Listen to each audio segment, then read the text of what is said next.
Listo, chicos, nada, pues bienvenidos a todos, ¿no? Sobre todo, pues, profe Jason, mil gracias por acoger a este llamado. Nosotros estamos en la carrera de animación. Estas charlas, digamos, el paquete es pues los chicos que ya están decidiendo por dónde salir, ¿no es cierto?, profesionalmente, pues llegan como a este punto a decir, pues, qué les interesa más, ¿no?, profesionalmente. Hay unos que les interesa más la dirección de arte, la ilustración, el motion graphics, las técnicas, ¿no es cierto?, la tecnología como el VR, la realidad aumentada, la animación generativa, expandida, ¿no es cierto?, y la producción, ¿no es cierto? Entonces, pues es un espacio donde nos encontramos con las personas que están ahí trabajando en el sector de la gráfica, ¿no? Del diseño gráfico, de la ilustración, de la animación. Eh, y nosotros pues queremos escucharlos a ustedes, ¿no es cierto? Pues hoy precisamente para todos, bienvenido entonces Jason Castañeda, ¿no? Pues bienvenido. Yo estaba viendo el perfil que nos pasó Julián y era como, no, pues ganó todo, ¿no? Ganó por allá un salón en Bratislava, ganó por aquí, ganó una cantidad de convocatorias, que es genial. Entonces tenerte y tener a tu experiencia como ilustrador pues va a ser súper enriquecedora para los estudiantes de la carrera, ¿no? ¿Cierto? Para empezar a ver qué posibilidades hay, ¿no? Que te pregunten una cantidad de cosas. Entonces, pues nada, Jason, bienvenido. Muchísimas gracias, primero que todo, por hacer parte de estas charlas con el sector de la animación aquí pues en la Universidad Jorge Tadeo Lozano. Normalmente en estas charlas hay personas de todo lado, hay personas como del SENA que se invitan, hay gente de los Andes y de la Javeriana. Entonces, pues nada, bienvenido, Jason. Mil gracias por hacer parte de esto otra vez. Muchísimas gracias, Rubén. Muchísimas gracias a todos por asistir y también por hacer parte de este tipo de espacios enriquecedores frente a la imagen, a la animación y una cantidad de espacios y de orientaciones alrededor de la imagen. Bueno, me presento rápidamente. Mi nombre es Jason Castañeda, soy ilustrador y diseñador gráfico. Me conocen generalmente en el sector un poco más cercano a la ilustración como cromalario. Generalmente mis proyectos en imagen van enfocados hacia proyectos que tienen que ver con comunidades. Específicamente en el 2014 creo que fue donde hubo una fractura, o por así decirlo, una experiencia de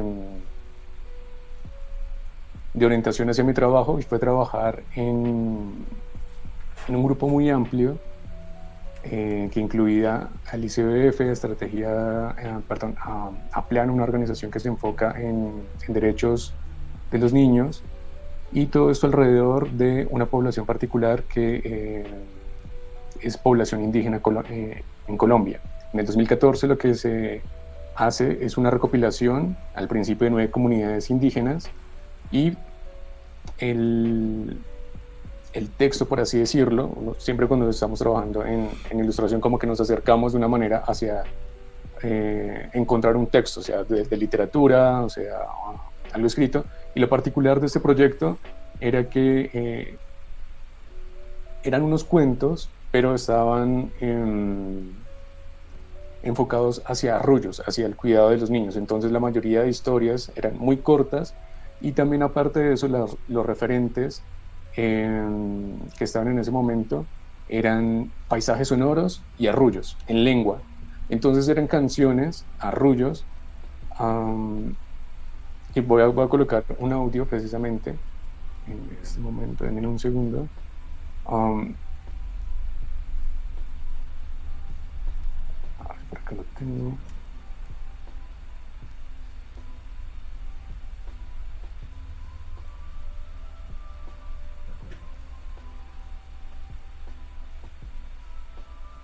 No va a compartir todo el audio, perdón, el video. A los niños y a las niñas. Leyéndoles y la otra presentándoles como como el video. Para la actividad que tenemos, ustedes mencionan mostrarles las imágenes, escuchar, leer el libro, se los presentamos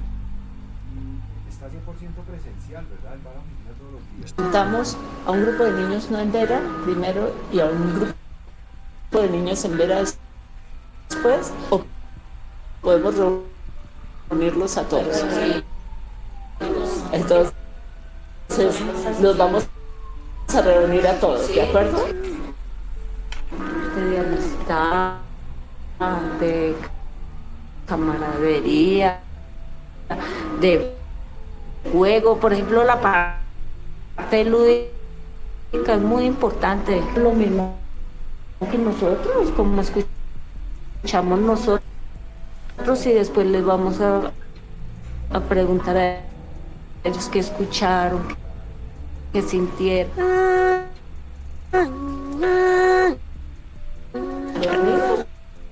En el bosque mágico serían felices.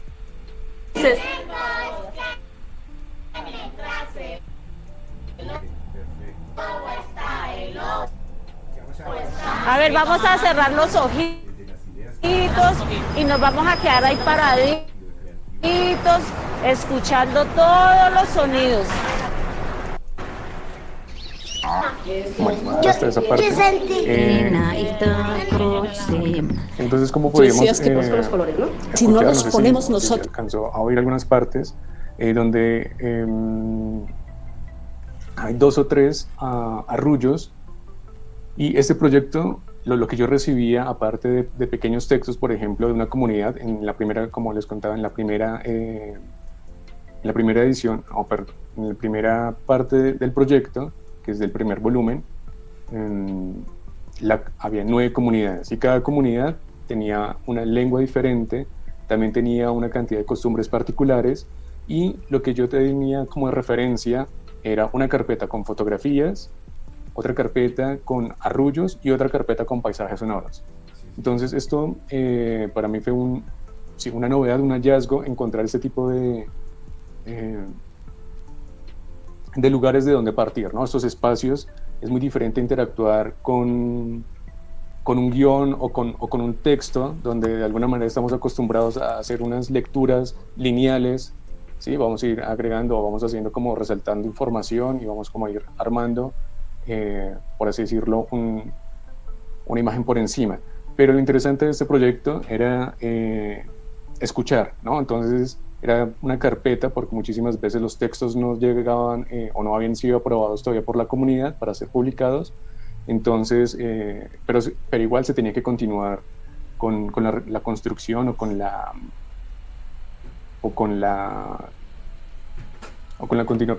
continuación de las imágenes.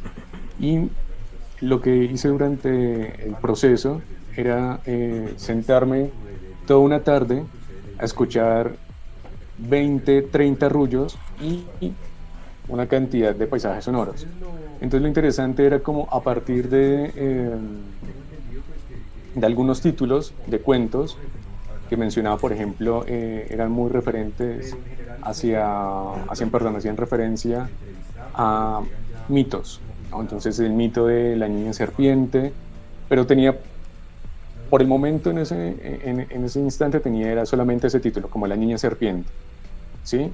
Y por otro lado tenía una cantidad de paisajes sonoros, de arrullos, y lo que iba haciendo era una especie de tejido entre la imagen, la que era la imagen fotográfica, el paisaje sonoro, y también más o menos una información general de cada comunidad. Aquí les voy a compartir algo de las imágenes que salían de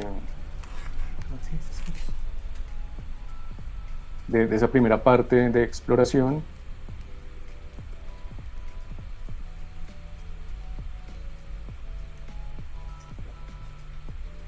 Bueno, pues Alejandro, pues te agradezco mucho el informe.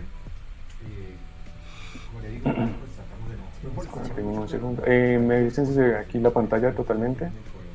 Por favor. Sí, sí se Sí, ahí escucha. se está Ya, viendo. listo. Ah, no, aquí. Gracias. Sí, ahí se está viendo, perfecto. Que la cosa está bien. Um,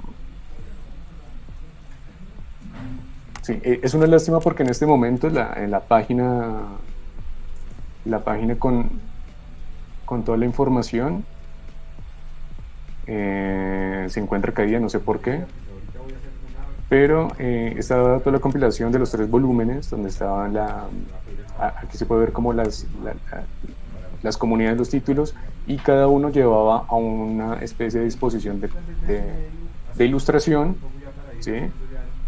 Con la cual las personas podían interactuar. Entonces estaba, por ejemplo, esta que es una niña torcaza, se seleccionaba y eso lo llevaba a, a una galería de fotografías, pero también estaba recopilado los audios de la comunidad, que estaban, por ejemplo, en relato mítico, y también estaba los arrullos o canciones de esa comunidad específica. También el ejercicio importante de esto es la conservación de lenguas que están en peligro de extinción. Muchísimas creo que 2 o 3 de estas lenguas que se alcanzaron a grabar, pues las conservaban solamente los adultos, ¿no? Los mayores de la comunidad.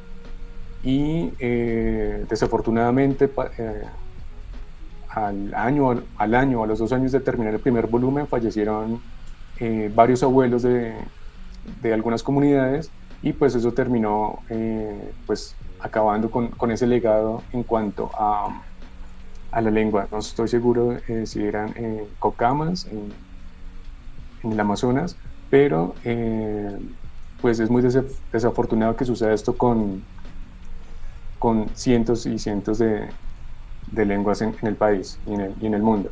Entonces también es interesante cómo este tipo de proyectos se convierte de alguna manera en un elemento que permite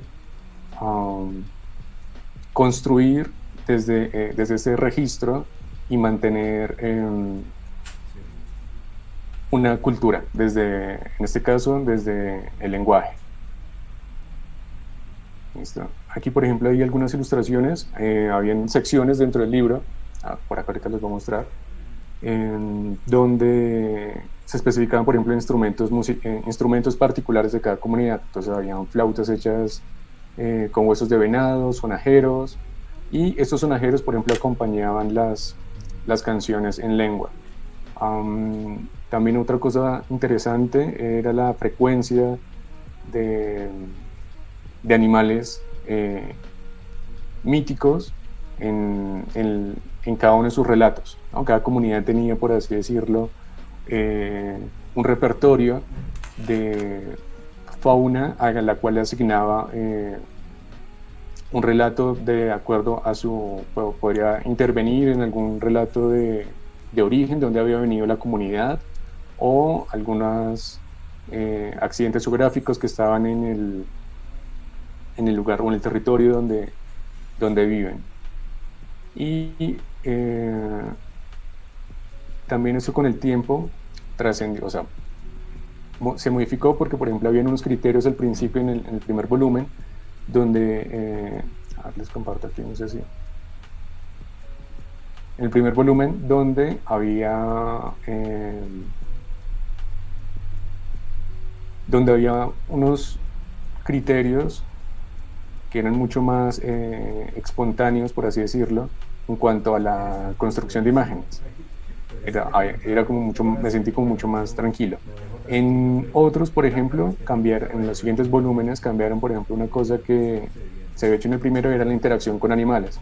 En el segundo volumen no se permitía, por ejemplo, que los niños o personajes humanos estuvieran sobre personajes o animales, ¿sí? Era como también una manera de acercarse a la cosmología, la cosmogonía de cada una de estas comunidades. Aquí voy a mostrar un segundo, para que por acá se ve mejor. Aquí tengo el libro, ¿sí? Si lo pueden ver. Y lo interesante de este proyecto es que en la parte final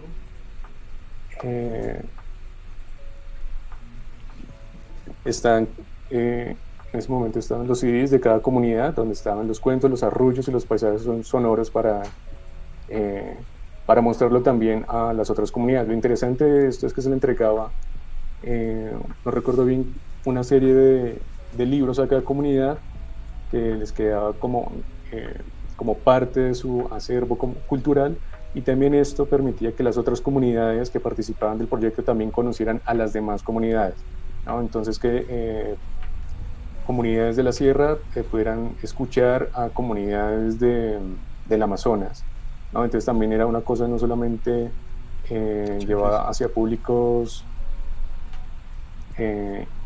a población infantil en centros del ICBF que tuvieran que ver con o que estuvieran en comunidades indígenas, sino también esa relación que existe entre comunidades. Listo. No sé si quieren hacer preguntas en ese momento como para pasar a otro proyecto que les quiero mostrar, como para no mezclar, o dejamos las preguntas al... Recuerden, chicas, chicos, que las preguntas les pueden levantar la mano o las escriben en el chat, ¿listo? Y yo se las pues comunico a Jason, ¿listo? Entonces, please, si tienen alguna pregunta, simplemente levantar la mano o escribirla en el chat y yo se la comunico. Oye, qué interesante proyecto. Una cosa, Sí, claro. hacían algo porque pues entiendo que las comunidades difícilmente encontrarán un reproductor de CD o un portátil. ¿Había algún, no sé, algún proyecto un poco más global para que esto quedara como en bibliotecas o alguna cosa? Sí, o sea, estos documentos, esos 3 volúmenes se encuentran a nivel nacional, o sea, en todas las bibliotecas públicas están. También otra alternativa que fue posterior era una versión digital totalmente del proyecto en USB. Es como que a cada comunidad se les entregaba una USB, que creo que fue como lo último que se hizo, y pues que estuviera montada en una página web. Esos fueron como los 3 medios que se utilizaron: el editorial, el, el digital y, no, y pues los CDs como tal, los CDs físicos. Y otra preguntita, Sí. ellos, o sea, se me hace como importante aclararlo y mostrárselo a los estudiantes. ¿Tú solo pensabas en ilustración o ya en algún momento pensabas en movimiento, en animación, en interacción? ¿Cómo fue ese desarrollo? En la primera parte, eh, lo que buscaba al principio era una fase de exploración, ¿no? De resolverlo. También había que entender que existían unos tiempos límites, y de alguna manera esos tiempos terminaron llevándome a enfocarme un poco más en la practicidad de resolver más que todo las imágenes. Pero también era interesante, muchísimas veces era sobreponer estas imágenes que estaban en la parte de bocetación o en la parte de exploración, y irlas acompañadas del sonido, ¿no? Entonces también de alguna manera esa sobreposición de medios también eh, permitía como que Sí, pensar hubiera en una audiovisual. intención o un sentido de, de alguna manera de incluir el movimiento, ¿sí? Muchísimas veces en algunos momentos creo que la página no nos llegaba a hacer animación, solamente que se quedaba como algo de motion graphic, ¿sí? Como algunos elementos, pero sí había una intención de, de llevarlo un poco ¿hacia qué? Hacia la animación. Lo que se hicieron posteriormente, como era un proyecto amplio que tenía que ver con el ICBF y con otras entidades que tenían que ver con educación, sacaron um, unos videos con cantos, pero fueron posteriores. Yo no tuve la posibilidad de participar en esos, pero sí construyeron unos videos animados, eh, con personajes, no con los que están en la audioteca o los que yo hice, sino con otros personajes, pero sí había esa intención de animar estos relatos.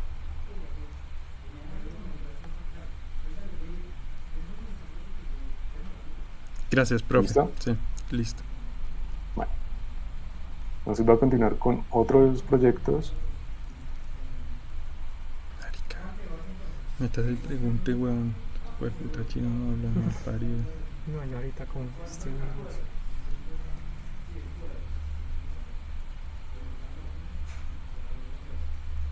¿Me saltas después de la charla? No. Que no le preguntan nada a él. Ah, no, pero habla. El derecho a la alimentación ¿Cómo? Ah, sí. que debería tener el pueblo guayú debería ser el que nosotros usualmente estamos acostumbrados, pero que ya no tenemos por todo aquello de que ya no podemos producir los alimentos. Dejó de llover y los indígenas básicamente dejaron de cultivar. Alimentación, eso prácticamente eso se basa en la cultura occidental, o sea, la cultura arijuna. Ahí no existe lo que es el enfoque diferencial. Bueno, el Cerrejón tiene más de 30 años de estar acá en La Guajira, utilizando el agua del río, hasta un punto que en el 2015 el río no tenía ni una sola gota de agua. Esa fue como que una de las crisis más grandes que tuvo el departamento de La Guajira. El crimen más grande que puede pasarle a cualquier grupo poblacional del mundo, ya sean guayús de cualquier lugar del mundo, es que a los ríos la controle otro ser humano. Eso no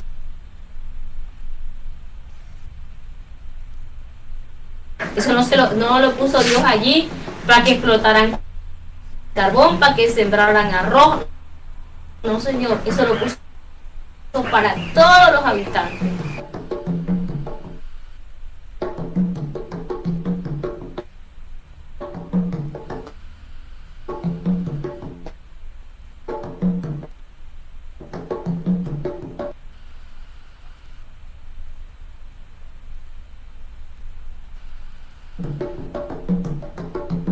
Y el agua es un tema muy difícil. Nosotros los pobladores de aquí de la Alta Guajira tomamos agua sin tratamiento, ¿ya? Directamente o sea, de los pozos profundos, o si no, como sea, en algunas partes de los jagüeyes.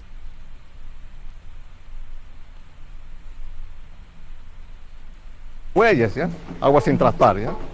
Aquí el costo de vida es demasiado alto, ¿ya? Y para la población que no tiene fuente de trabajo, aún todavía se torna más difícil, ¿no?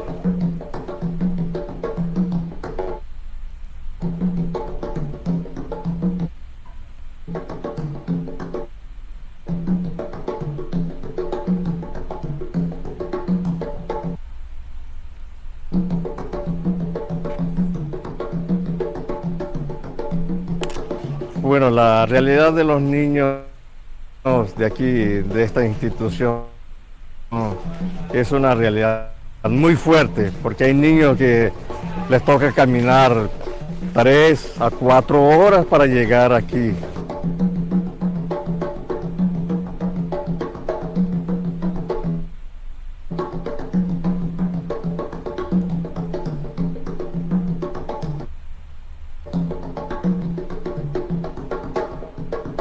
Ellos nos hablan de un complemento que no es el desayuno como tal, pero a veces ese es el único alimento que esos niños reciben en el día.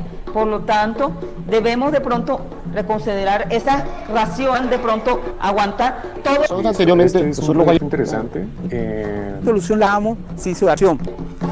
Porque a diferencia del primer proyecto que se trabajó con la comunidad, en este tuve la posibilidad, precisamente por la invitación de Justicia, que es una organización que hace veeduría ciudadana en temas jurídicos que tienen que ver con fortalecimiento de derechos humanos aquí en Colombia.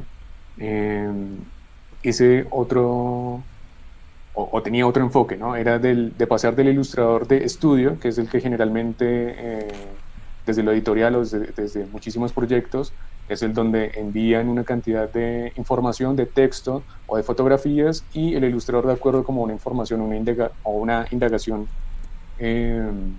general, empieza a construir la imagen.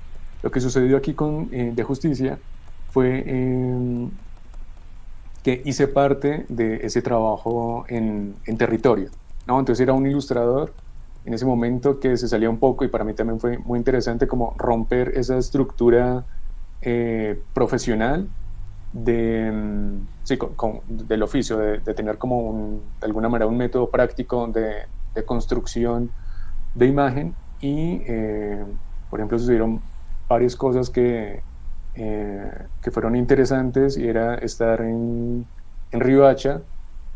Eran tiempos muy cortos donde este grupo de investigadores de justicia iba haciendo entrevistas, iban haciendo trabajo de campo, y yo los iba acompañando, pero pues es una construcción muy académica, por así decirlo, pues con mi libreta, con mi lápiz, a como ir tomando apuntes, ¿no? Entonces era como una preparación para la construcción de bocetos o de apuntes. Y en ese momento yo recuerdo que estaba como sacando la caja de acuarelas, el pincel, así como organizándome en un espacio mientras las otras personas hacían la entrevista. Y un momento a otro empezó empezó un vendaval, arrastró totalmente la libreta, arrastró pinceles, y quedé vuelta en medio de una nube de arena, ¿sí? Entonces dije, no, esto no va a funcionar aquí, los tiempos son muy cortos, y pues tuve que cambiar como ese enfoque de recolección de información, de pasar como de estar haciendo estudios o contemplando espacios de, no sé, 15 o 20 minutos o como media hora sobre un objeto específico, un lugar, a hacer recolección a partir de fotografías y de videos de cosas particulares que iba articulando de acuerdo a los intereses por encima que se estaban planteando del proyecto, que tenía que ver con las problemáticas del acceso al agua, y también sobre diferencias entre diferentes poblaciones que estaban en lugares urbanos y poblaciones que estaban en lugares rurales. Entonces también fue muy interesante para mí como empezar a construir otro tipo de acercamiento en cuanto a las referencias que empezaron a hacer, quedarme al lado de las personas que estaban entrevistando, observar otros espacios que no eran los donde los investigadores estaban. Era buscar la manera de hablar con los niños, ¿sí? Tomar fotografías de ellos, que los niños, por ejemplo, hicieran apuntes, les preguntaba sobre la facilidad de acceder al agua, y ese tipo de interacción que sucede pues permite tener muchísimo más cerca esa problemática, que aquí les voy a mostrar una cosa, y siento que de alguna manera se siente o se ve esa diferencia entre tener ese contexto, esa problemática presente, y ser parte o de alguna manera interactuar con ella, y estar alejado. Alejado, digo, desde un estudio, ¿sí? Que fue lo que pasó, por ejemplo, en la Autoteca, que fue en el primer proyecto. Aquí.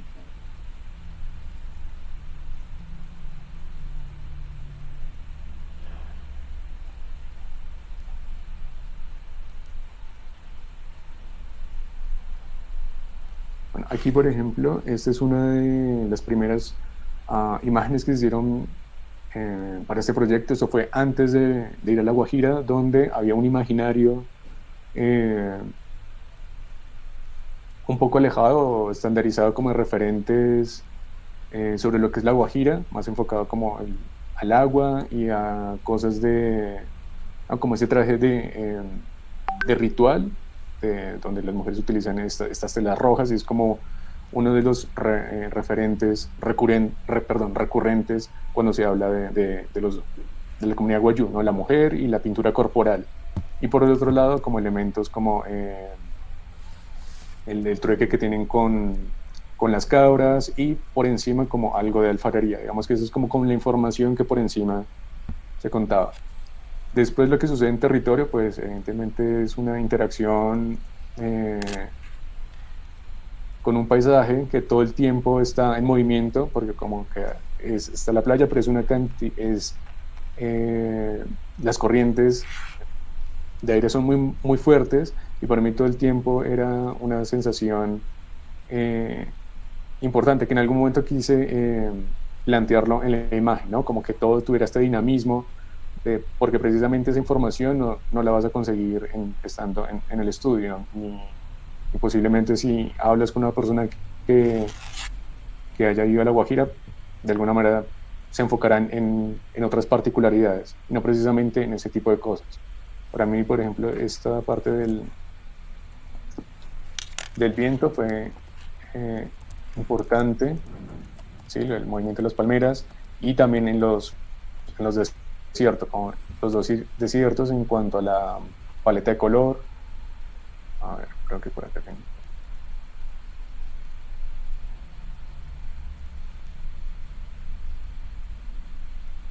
Sí, eso es como una ventana de un lugar donde nos quedamos. Y era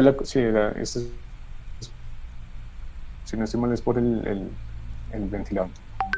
También otra cosa que sucede aquí es... aquí les muestro. Esta es la...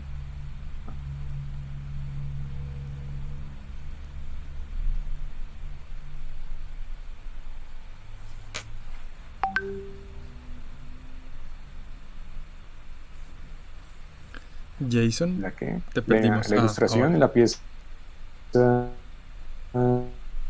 con la información sobre la sentencia.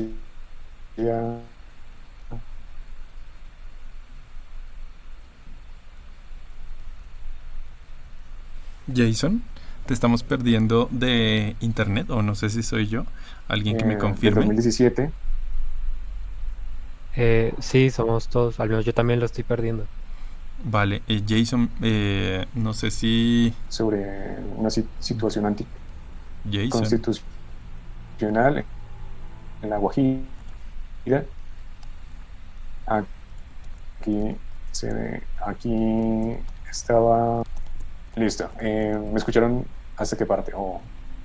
¿Me están escuchando en este momento bien, sí? Sí, ahora sí. ¿Hola? Sí, ahora perfecto. Denme un segundo. ¿Sí? ¿Me escuchan? Sí, ahora perfecto. Listo, entonces les estaba comentando.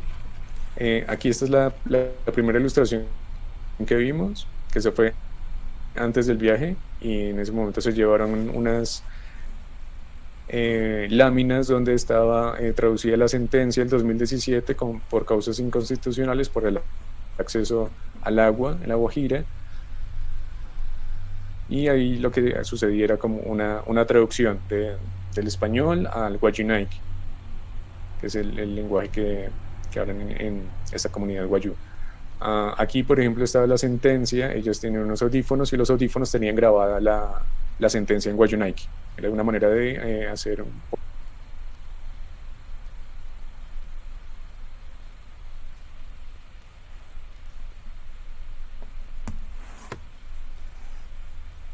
y aquí esta es una de las ilustraciones en total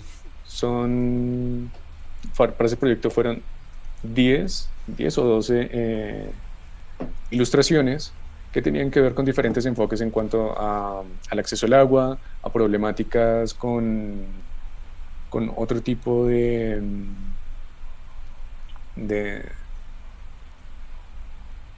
problemas como son el cerrejón, la contaminación por carbón, la desviación de fuentes hídricas. Y aquí, por ejemplo, tuve otro tipo de construcción de la imagen, porque queríamos mantener, por ejemplo, esa característica de recorrido bocetado, ¿sí? Del dibujante que recorre un espacio. Entonces, de acuerdo a eso, tomamos esos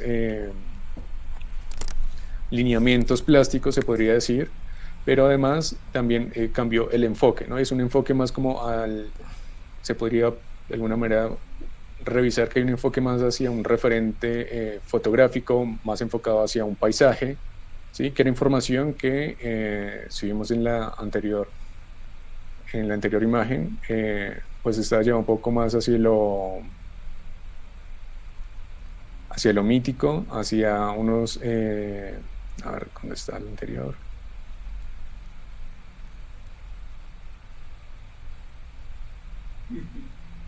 A ver, se me perdió.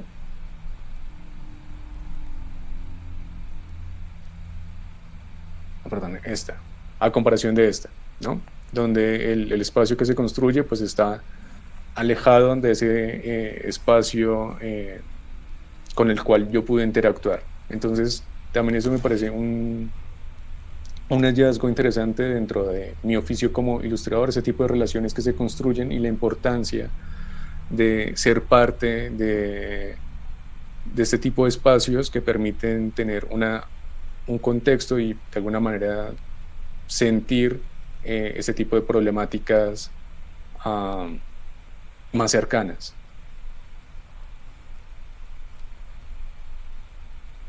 Después, lo que se hizo con las imágenes, ahorita les voy a mostrar, fue una galería virtual, aunque también se han hecho exposiciones de las imágenes, y en estas galerías aparecen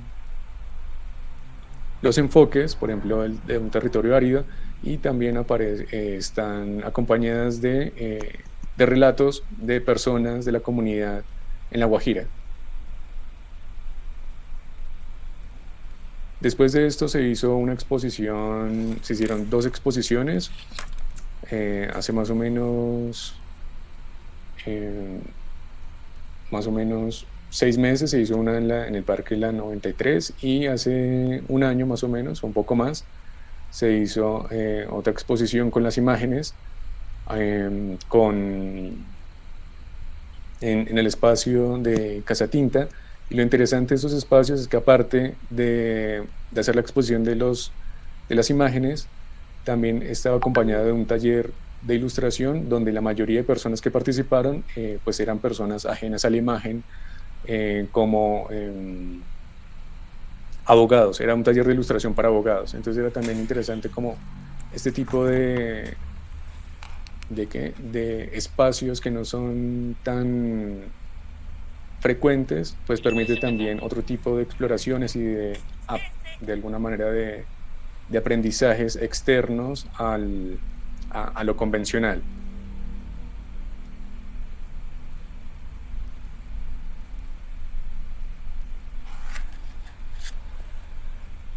Listo. No sé si por el momento tienen preguntas o continúo.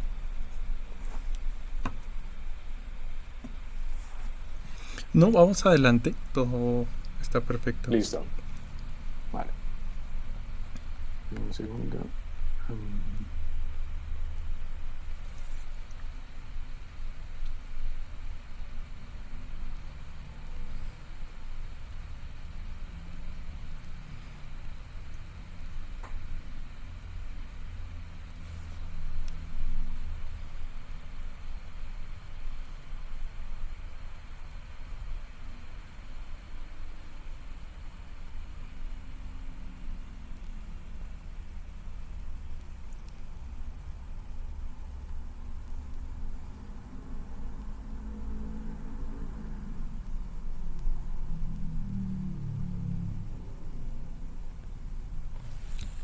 Yo ahí, Jason, tal vez ahorita pensando mientras veía tu trabajo, creo que una de las cosas más interesantes para mí como animador, como ilustrador, es la investigación.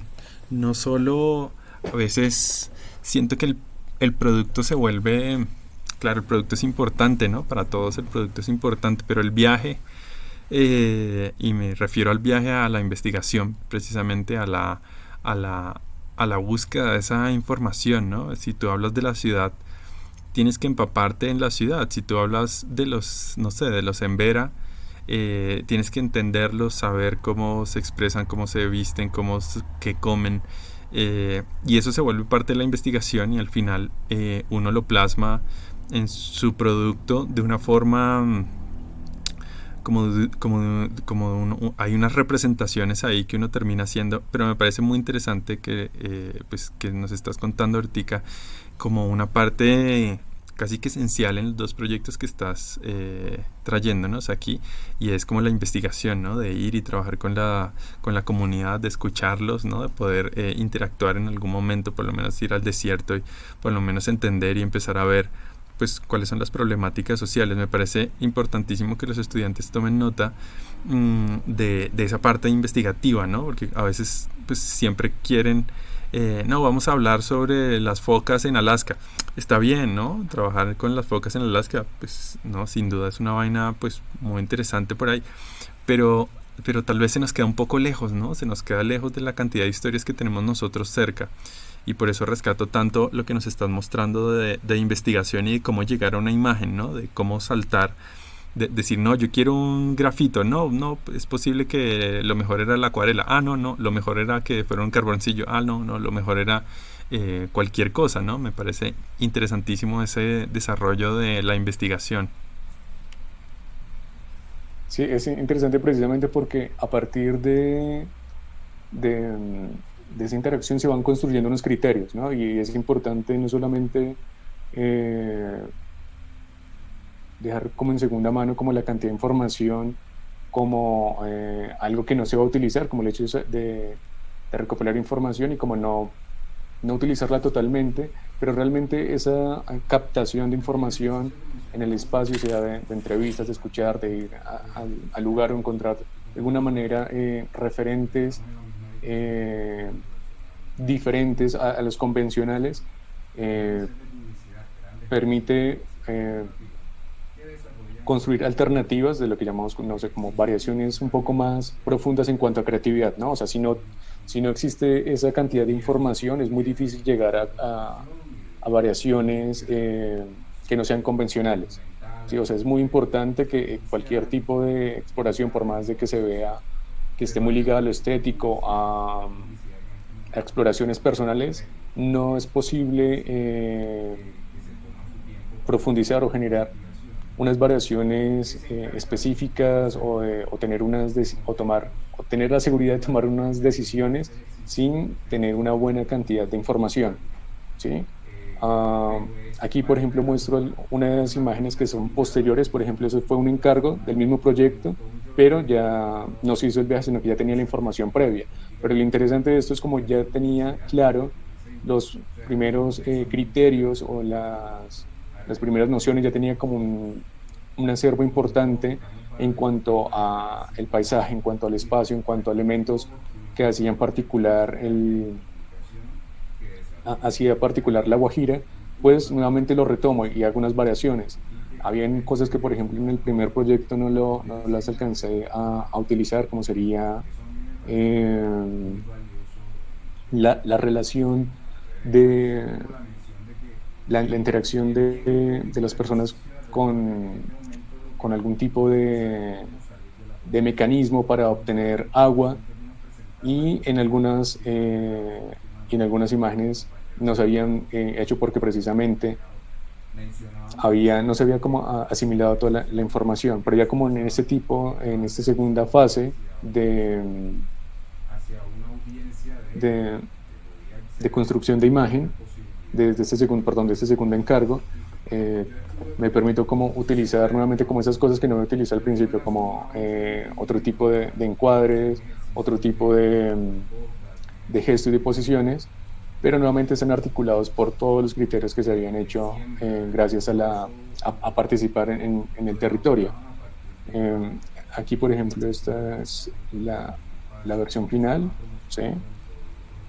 Algunos elementos donde, por ejemplo, se empezó a hacer la integración del desierto como dominante, de los azules, pero esta parte que contaba al principio de esa fuerza que tenía en el viento, también lo quise utilizar. Pues es una manera plástica, pero ayuda de alguna manera a enriquecer la imagen, ¿no? A buscar esas cosas particulares. Ya de alguna manera el tipo de contexto que va en función hacia unas problemáticas sociales de acceso al agua se resuelven, digamos, en estos elementos, en una fuente, en un tipo de mecanismo que extrae agua, no es agua totalmente potable, pero aquí también empiezan a agregar otros elementos de ese territorio, la parte de los vestidos, la parte plástica y de la parte plástica en cuanto a textura, en cuanto a forma, en cuanto a color. Creo que empiezan a potenciar esos elementos también narrativos, ¿no? Es una interacción entre esas dos dimensiones. Aquí también quiero mostrar, este es otro proyecto que, por ejemplo, va no hacia un campo con problemática social. Este fue un proyecto un poco más editorial con un colegio de Cundinamarca, si no estoy mal, el José Max León, y es un poemario internacional. Pero aquí también lo quise vincular a esta presentación porque de alguna manera queda un vínculo entre, o sea, la imagen me permite hacer vínculos entre proyectos. El anterior proyecto, como decía, fue muy importante para mí la percepción o la interacción que tuve con el viento en La Guajira, y precisamente este poemario, todos los poemas hablan sobre el viento, ¿no? Entonces es una cantidad de autores, de poetas a nivel internacional que hacen escritos sobre el viento. Y esta imagen que ven aquí, este pequeño motion graphic, tiene que ver muchísimo con la experiencia que tuve en La Guajira, ¿no? Y cómo este proyecto fue posteriormente, no sé, como 2 o 3 años después como 2 años después de que hice el viaje a La Guajira, pero aún cómo continúa este tipo de memoria de la experiencia de estar en los lugares y lo trascendente que puede ser en diferentes proyectos, ¿no? Aquí también esta no es mía, esta, ¿sí? Nuevamente, entonces aquí los dominantes o la fijación por la observación de los colores en el cielo, la dinámica, por ejemplo, de este vapor que sale de la olla, también tenían que ver muchísimo con esta sensación o con esa experiencia que tuve en La Guajira, ¿no? Era como buscar nuevamente y traer esos elementos que para mí fueron hallazgos interesantes, cómo los empiezo a ubicar en diferentes proyectos.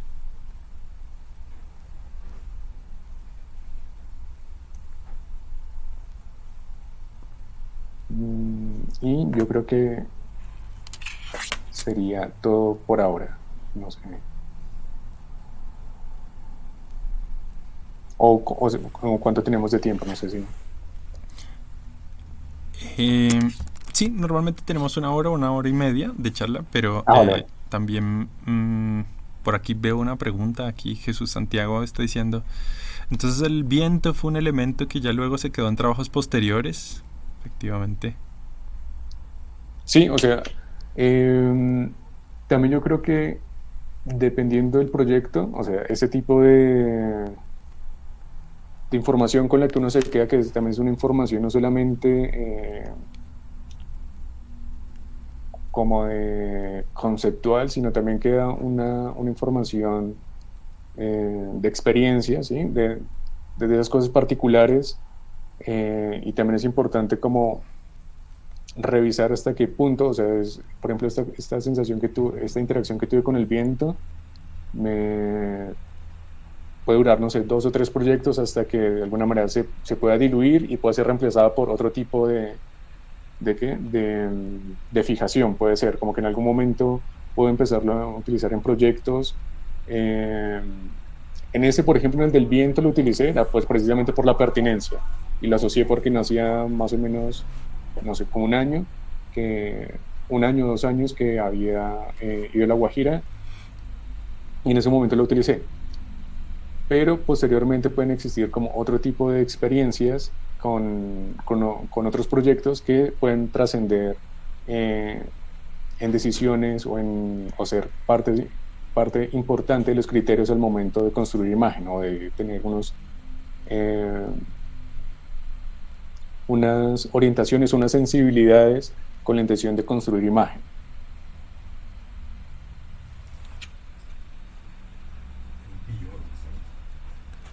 Sí, ahí creo que la ilustración se vuelve como escribir, ¿no? Hay un momento que tienes em, que hablar desde la experiencia, ¿no? Se vuelve como experiencial la relación ahí con el dibujo.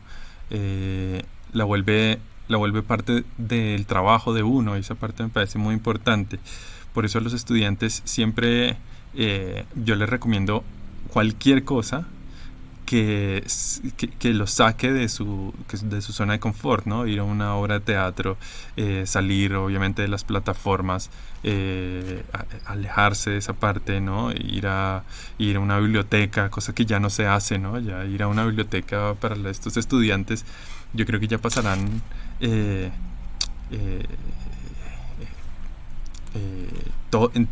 en toda su vida como estudiantes sin haber visitado una sola biblioteca. Me parece como rarísimo, ¿no? Pues sobre todo como para gente que ya le tocó vivir, ¿no? Metido en una biblioteca, buscando libros, buscando proyectos, y me parece importante que eso pase, o que les pase a estas nuevas generaciones, ¿no? Que sea como de encontrar otros tipos no otros tipos, encontrar diversos, encontrar quiénes son ellos, ¿no? ¿no? En el deporte, en la gastronomía, en otras partes, ¿no? Para que no sea para que no se vuelvan como tan unidireccionales, ¿no? Que todos parecen como sacados de una fotocopia, ¿no? Por ahí me parece importante eso, Jason. Sí, por ejemplo, a mí también me parece, es una de las partes que más disfruto de la parte de la creación, y es esa primera fase que es la fase de exploración, ¿no? Y es precisamente permitirse hacer indagación, o sea, con el placer de ser curioso, ¿no? En cuanto posiblemente nos acostumbremos por unos tiempos prolongados a tener métodos o construcción de imágenes, por ejemplo, desde la técnica, puede ser, ¿no? Desde utilizar un material con el que nos sentimos cómodos, pero también es importante permitirse irse, por ejemplo, a trabajar con otro tipo de materiales, incluso de dimensiones, ¿no? No solamente desde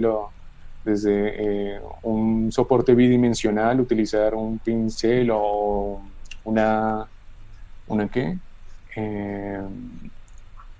lápiz borrador, sino pasar, por ejemplo, últimamente, por ejemplo, me interesa trabajar en la madera, ¿no? Y construir la imagen desde la talla, ¿no?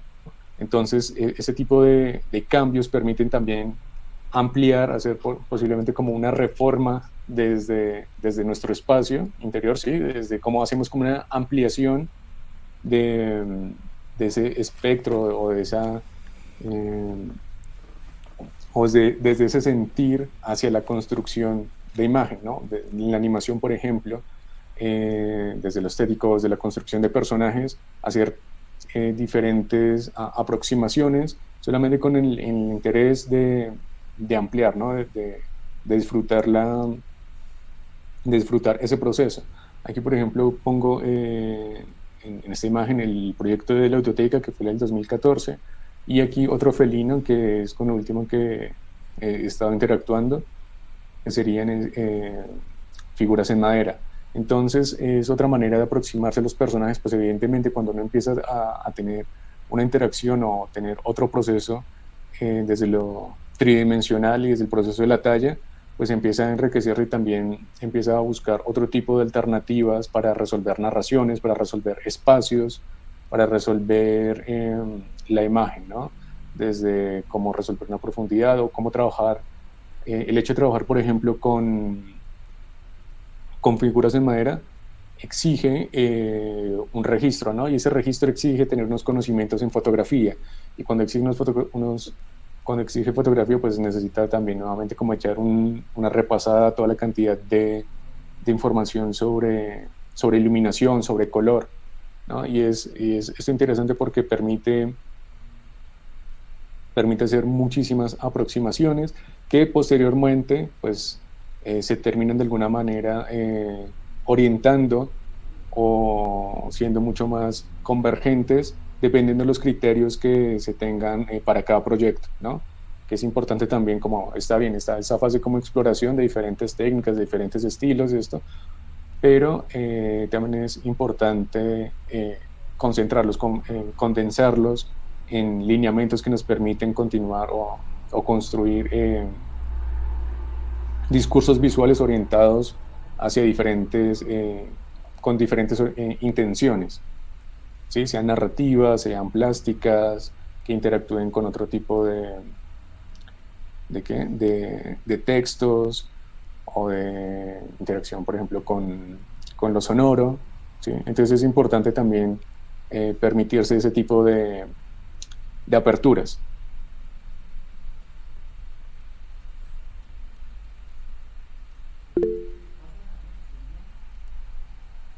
Jorge, adelante. ¿Tienes una pregunta? Enciende tu micro. Sí, yo quería saber ¿Sí? cómo llegaste a trabajar con culturas indígenas y con diferentes, pues sí, diferentes tipos de cultura y población de ese estilo, y cómo es que eh, eso te sigue inspirando a seguir trabajando con ellos a día de hoy. Listo. Entonces, el primer acercamiento que tuve con este proyecto fue gracias a la vinculación de profesores de la Tadeo. En ese momento creo que no es una vinculación directa porque lo que permite es ser parte de un posible rango de ilustradores. Yo recuerdo que cuando salió esa, o nos comunicaron esa convocatoria, creo que estábamos 4 ilustradores que nos presentamos a ese proyecto. Y afortunadamente tuve la posibilidad de ser seleccionado por el grupo que también, del grupo editorial que estaba en ese momento. Tal vez fue posiblemente por el trabajo que llevaba en dibujo. O sea, creo que por acá tengo, es más una cosa de libretas en ese momento. No sé si por acá puedo mostrar algo. Pero mucho de mi trabajo en ese momento eran de libretas de boceto, ¿no? Entonces, de alguna manera como persuadir al grupo editorial en cuanto a en ese momento era un requisito ser muy práctico en cuanto a los tiempos, ¿no? Entonces era como había como una pequeña prueba, era como hacer una serie de acercamientos, pero también como unos límites de tiempo. Y sobre esos límites de tiempo, entonces se hacía como el primer filtro, que era más que todo como lo que buscan era como una persona que solucionara muy práctico en cuanto a tiempos el proyecto, porque el proyecto del primer volumen se resolvió más o menos en un mes y medio, ¿no? Era una cantidad absurda de imágenes, pero era necesario porque el proyecto tenía algo, pues es un proyecto complicado porque se trabaja con comunidades indígenas, también se trabaja con niños, y cada uno de estos relatos tiene que estar autorizado por la comunidad, ¿no? Entonces, posiblemente con las personas que estaban haciendo la investigación, la indagación, la recolección de información, tenían que, o se lo recolectaban, tomaban las fotografías, pero no sabían si iban a ser aprobadas.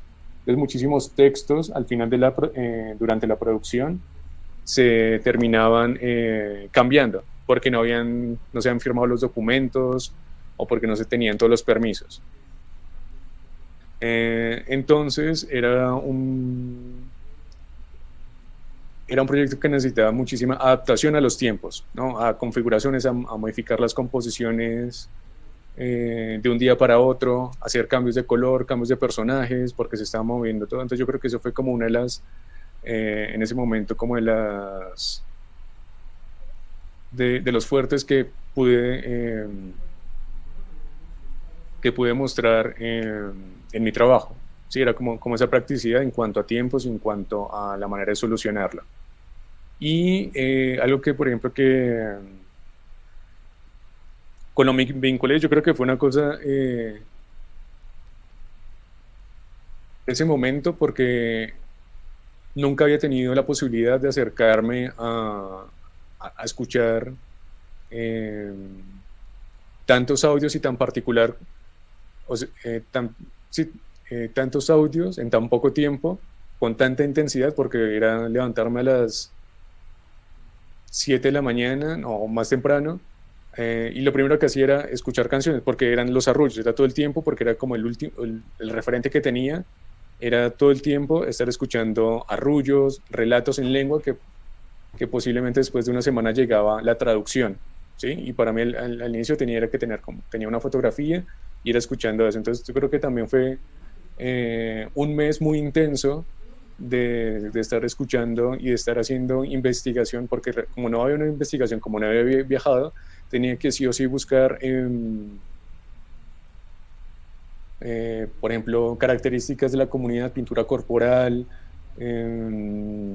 los lugares, habían vocabularios de peces. Entonces como que me metí muchísimo durante ese mes en todo el tema de estas comunidades, y pues afortunadamente sucedió también que este tipo de experiencias, creo que hay una cosa con la experiencia, y es que las experiencias no son externas, sino que suceden, son internas, ¿no?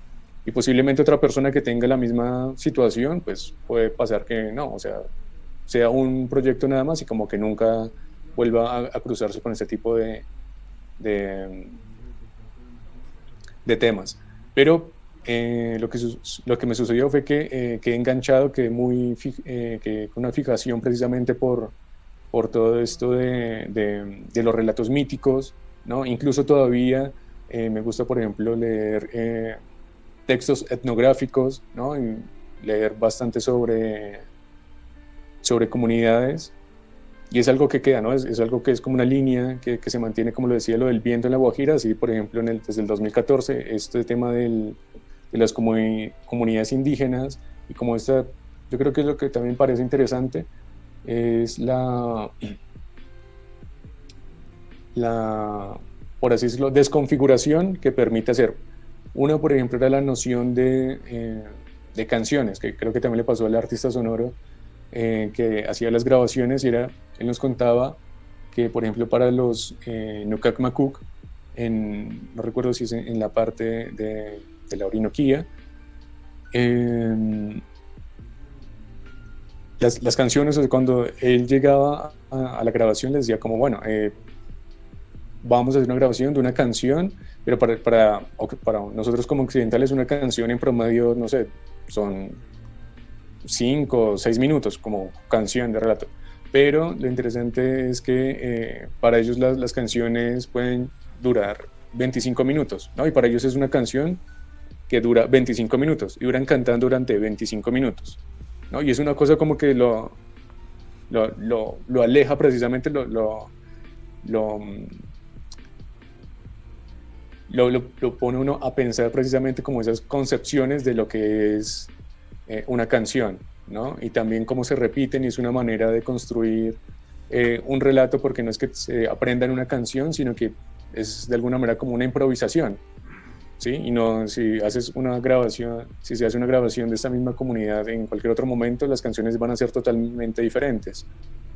Entonces, lo que me parece interesante de trabajar con este tipo de proyectos porque es todo el tiempo estoy haciendo hallazgos, ¿no? Cosas nuevas, es información que me parece muy interesante, que es como otro, por así decirlo, como otro pago o como otro incentivo aparte de lo económico con este tipo de proyectos, ¿no? Y es que me enriquezco, me nutro bastante de este tipo de información. Qué chévere, Jason. Daniel Felipe. Hola, hola. Sí, perfecto. Hola, buenas tardes. Yo quería hacer una pregunta, por ejemplo, sí, más Daniel. acerca sobre las convocatorias. Digamos, sí. Porque, digamos, si no estoy mal, creo que como que gran parte así, o sea, como que intentas mucho aplicar a varias cosas, no sé si estoy erróneo o algo así. Y yo quería, por ejemplo, preguntar sí. sobre esto mismo, digamos, cómo se debería uno preparar hacia alguna convocatoria que uno quisiera, o si, por ejemplo, si uno no, o sea, como que a veces uno no siente que tiene el perfil apropiado, o si, digamos, uno solamente debería como enviar su trabajo, sí, como ese tipo de cosas. O sea, ¿cómo ha sido tu experiencia a partir de eso? Listo, sí. Pues algo importante que hago con las convocatorias, también identificar es que cada convocatoria es diferente, por más de que todas digan como que es recolección o como que es una propuesta sin tema específico, sí es importante que es identificar que cada una de estas convocatorias está inscrita en algún contexto, sea lo editorial enfocado hacia lo narrativo, hacia la literatura infantil, o enfocado hacia un público juvenil, o enfocado hacia otros temas. O sea, por más de que ya la convocatoria como que no tiene una orientación específica, sí es necesario leer las características y revisar el contexto donde están. También revisar, por ejemplo, personas que hayan sido seleccionadas en ediciones anteriores, también para mirar las orientaciones, aunque muchísimas veces estas convocatorias lo que definen y, por ejemplo, lo que hace que una persona sea elegida o no es como la construcción del jurado, ¿no? Entonces, mirar si los jurados se mantienen, quién van a ser los jurados. Si no se sabe, pues de alguna manera están dentro del contexto o dentro del circuito donde se mueva la convocatoria. Me explico, por ejemplo, una convocatoria que sea sobre ilustración botánica, ¿no? Entonces, se presume que que el jurado que se va a organizar tienen que ver como con biólogos, con personas que están cerca hacia publicaciones clásicas, por así decirlo, de imagen ilustrada, de ilustración científica. Entonces hay que, digamos, de alguna manera enfocar las propuestas que envíes hacia ese tipo de criterios, ¿no? O empezar a tener como una selección, o puedes empezar a hacer una lista, por ejemplo, de características de la convocatoria a la que vas a aplicar, ¿no? Bueno, decir como esta convocatoria, ¿en qué contexto se mueve? ¿En lo editorial, en lo publicitario, en algún tipo de enfoque de ilustración o de animación? Y revisar antecedentes, también revisar posibles orientaciones que tienen sobre cómo arman la selección, o si tienen criterios específicos que los enuncian, ¿no? Que uno puede acceder dentro de la convocatoria y revisarlo y dicen cómo no, tienen una clara orientación hacia revisar un tipo de trabajo con determinadas características en cuanto a narrativa, en cuanto a plástica, en cuanto a la interacción de los dos, en cuanto a exploración, en cuanto a, no sé, diferentes orientaciones que se pueden dar en este tipo de convocatorias. Ok, entiendo. Listo. Sí. Muchas gracias. Listo, a ti por la pregunta. Veamos aquí Julián. Sí, no, Julián también está diciendo tremendo el trabajo de Jason, su gráfica, su poética, su perspectiva personal. Muy bien, ¿no? Nos dejó muchas gracias, Julián. Sí, por ahí está. ¿Alguien más Qué tiene chévere. alguna pregunta? Puede levantar la mano, manita arriba, o la puede escribir como siempre.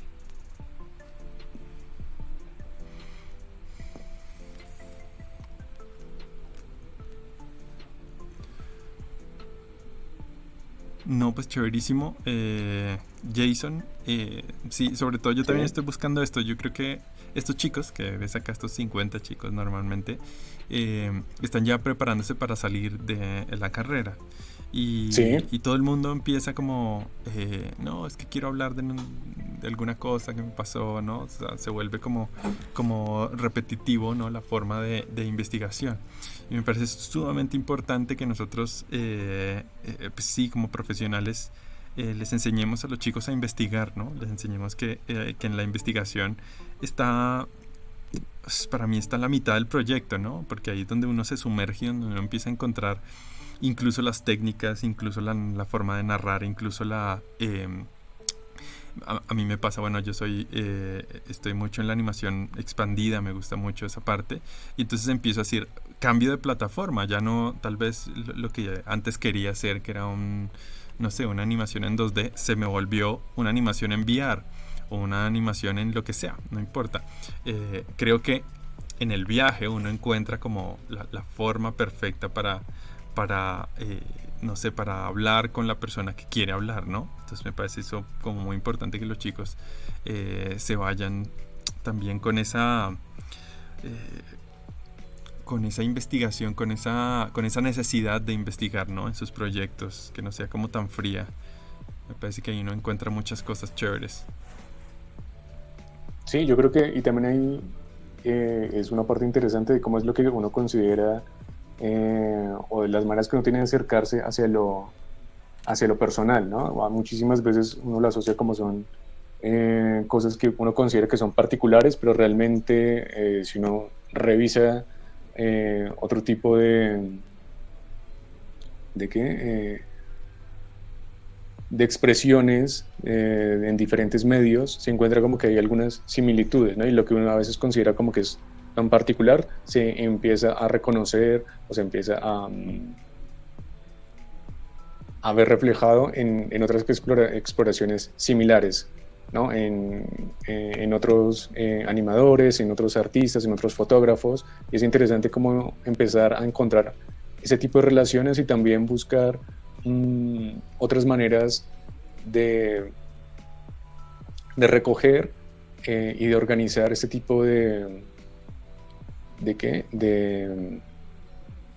experiencias, ¿no?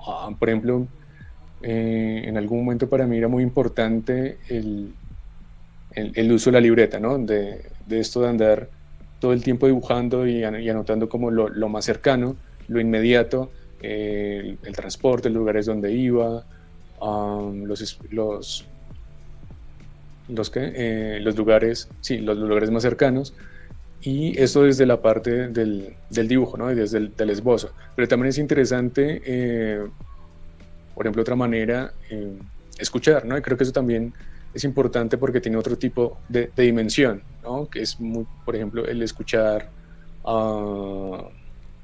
los paisajes de la ciudad, lo que se veía como los contrastes, ¿no? Y empezar como a buscar otro tipo de interpretaciones a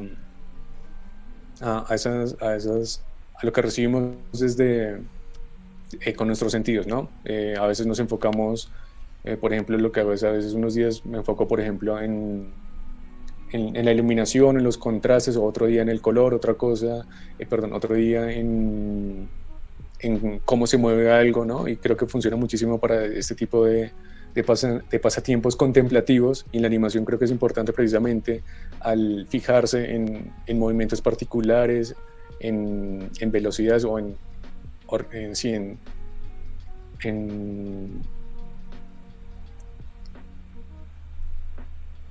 esos pequeños detalles de cosas que cotidianamente no estamos fijándonos, ¿sí? Porque a veces como que estamos como metidos en métodos, sí podría ser, de cómo observar el movimiento, ¿no? desde un video, ¿sí? De pausarlo y empezar a como revisar como tipos de desplazamientos, pero es muy diferente cuando se hace en la observación sin ningún tipo de intermediario, ¿no? Cómo captar el movimiento desde el dibujo, cómo captarlo desde la imitación, ¿no? Hacerlo con el cuerpo, cómo captarlo, buscar como otro tipo de posibilidades para recopilar información. Creo que eso también es interesante. Súper chévere, Jason. ¿Hay alguien más por ahí que tenga alguna pregunta? A ver.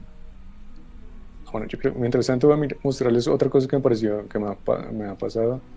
Y es que en el proyecto que les mostré el 2014 de Viento y Verdor, la audioteca, en ese equipo, como les digo, es un equipo interdisciplinario donde había personas especialistas en primera infancia, otros en comunidades indígenas, otros del Instituto Caro y Cuervo que tenían que ver con el enfoque en el lenguaje y las traducciones.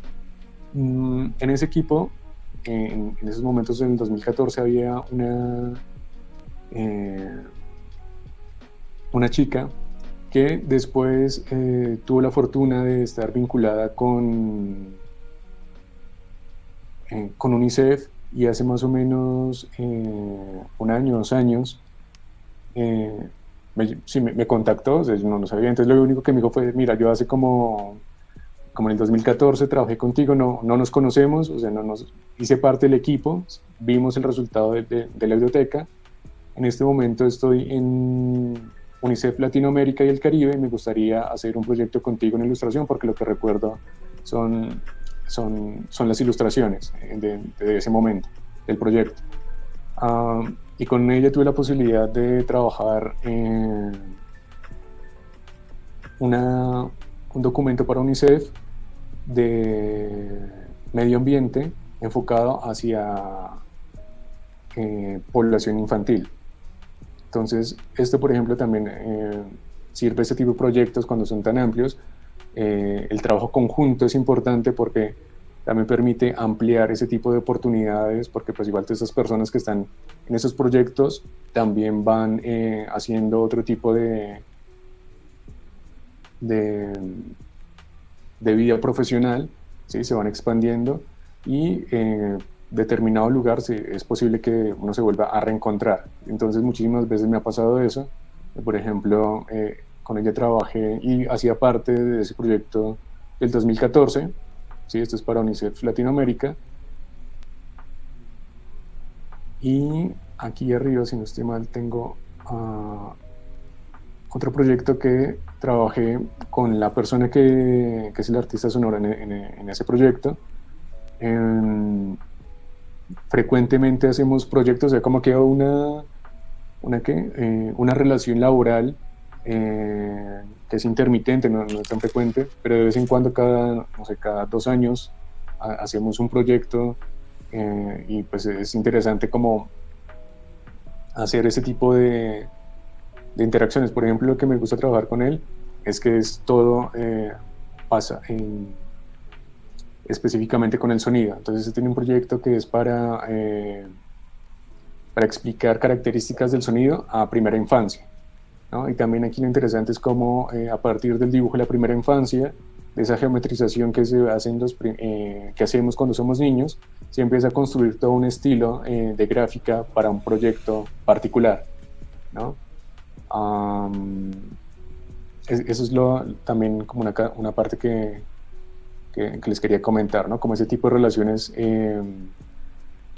que surgen, que son emergentes en este tipo de proyectos. Un tema importante para los chicos de animación, el diseño gráfico. ¿Tú eres de formación diseñador gráfico? O digamos que las fuentes tipográficas y toda esta parte conjuga muy bien con la ilustración.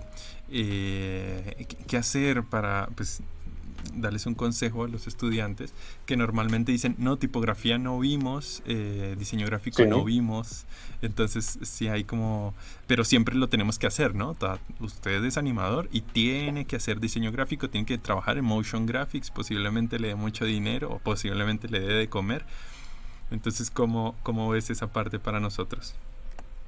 Bueno, pues evidentemente desde la formación de diseño gráfico sí es un requisito y va más desde, pues, desde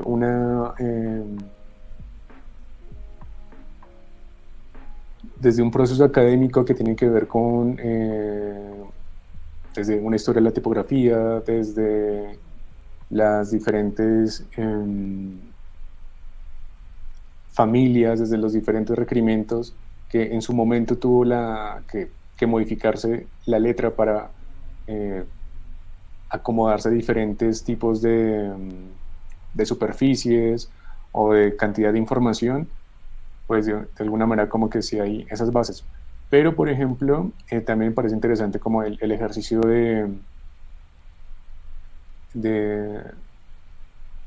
enfoque o de contemplación precisamente sobre las letras, ya sea en carteles, sea más que todo como un acercamiento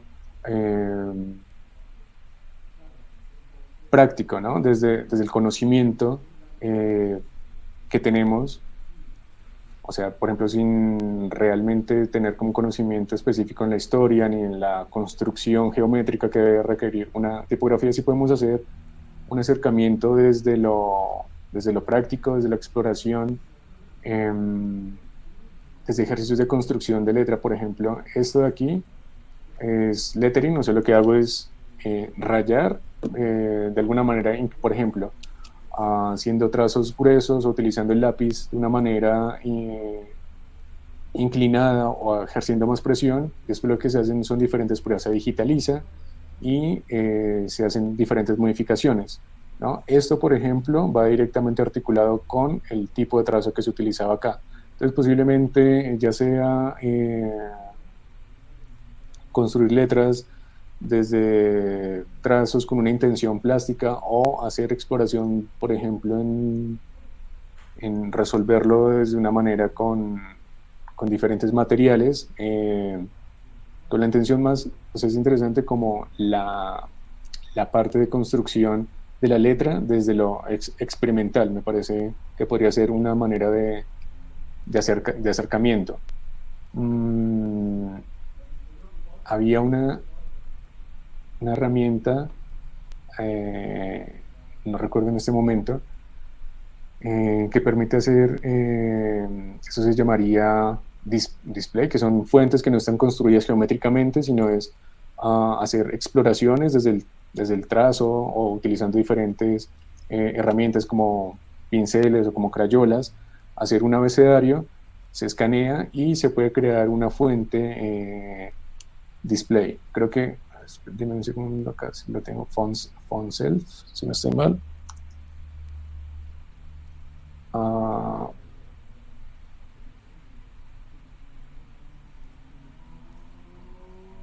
Creo que acá pueden encontrar como diferentes aproximaciones, ¿sí?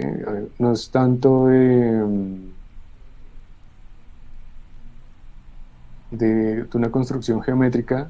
Creo que hay unos videos donde permiten hacer exploraciones, por ejemplo, personas que construyen alfabetos con piedras de río o con ramas, o con cualquier elemento que les permita construir una letra. Igual realmente la construcción de una letra pues son líneas, es una imagen, ¿no? Y hay que verla también de esa manera.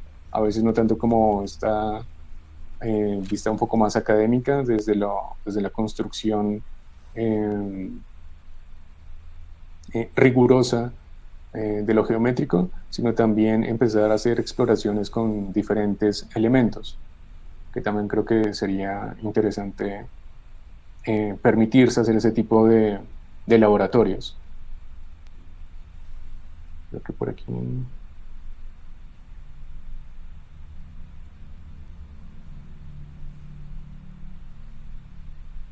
No, es que aquí creo que no muestran los ejemplos específicos, pero lo interesante es que uno solamente como arma el abecedario y lo escanea y lo puede montar en algún programa de edición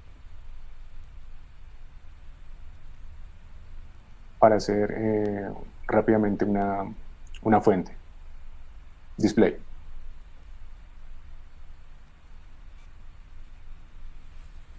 Bueno, Jason, muchísimas gracias por estar en Muchísimas gracias a ustedes. Anitatalk. Qué lujo, ¿no? Tener estos invitados semana a semana. Entonces, creo que la otra semana, pero pienso, es Semana Santa. Y el 10, preciso estará Sergio Mora Díaz, que precisamente es de un estudio que ya habíamos visto, un director de un estudio. Entonces también tendremos ahí un poco de animación, creo que para los másteres de ceros también ahí habrá. Entonces, bueno, hoy el invitado súper ilustrador, con una cantidad de inclinaciones por el contenido social que me encantaron. Comparto mucho también esta posición frente al arte, ¿no? Que a veces el arte puede definirnos a nosotros, ¿no? Como individuos, o puede representar la sociedad y puede ahí ponerse como en unas voces que son muy interesantes, ¿no? Para poner el arte como en la necesidad, ¿no? Es como al revés de lo que a veces se busca, ¿no? Entonces, muy chévere, no, me encantó todo lo que vimos y pues no, hasta la próxima. Y otra vez, muchas gracias, Jason. Bueno, muchísimas gracias a todos, muchísimas gracias por las preguntas, por los comentarios. Muchísimas gracias a ti, Rubén, y a Latadeo, a Julián, a todos. Y espero tener la fortuna de, en otra próxima ocasión, estar por acá. Claro que sí, Jason. Muchas gracias y pues a todos un abrazo y estamos, estaremos ahí como al tanto como de las redes para la siguiente charla. ¿Listo? Nada, un abrazo a todos y hasta luego.